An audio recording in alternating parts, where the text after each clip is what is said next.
working not just from home but from abroad? Well, I suspect a bit like most GPs at the moment, if a GP offers you a phone appointment, all those GPs will be at the local practice. They will be perhaps looking at home,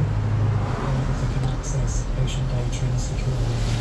I think that's the key thing to remember, that we need, that these are still going to be GMC, General Medical Council registered doctors,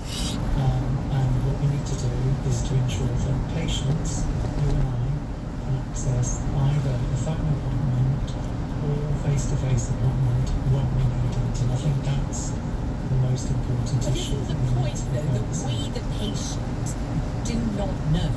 whether what we really need is to be seen and examined by a doctor, or whether what we thought is so slight or so passing or a repeat prescription or whatever it is, that it's perfectly fine for somebody far away to look at us on a screen and say, yes, I'll write you another prescription for whatever, or yes, that looks like something that will pass, or no, I think it's a virus, there's no point giving you antibiotics, that kind of thing. We're the patient, we're not supposed to have to know, are we, whether we need to see them in person or whether it's all right to see them on a screen. And therefore, we're putting us in a precarious position if we're referred to somebody who's working in Malaysia or Amsterdam or even in Paris and they can't see us.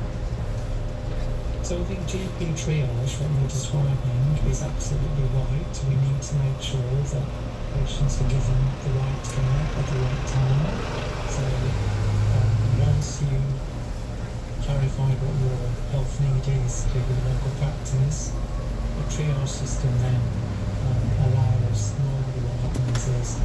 the GP practice will phone you and they will then assess whether you need either an online or a phone or an in-person appointment. And I think the key thing is to make sure we've got enough capacity for those face-to-face appointments for those people who require them. But you heard what I said at the beginning of our conversation, Professor, and that was, ideally, and I know we don't live in an ideal world, but we're trying. Ideally, your GP is somebody who knows you and maybe knows your history and your family and knows how you normally walk, the colour of your face normally, how bright your eyes are, whether you've just been bereaved, whether you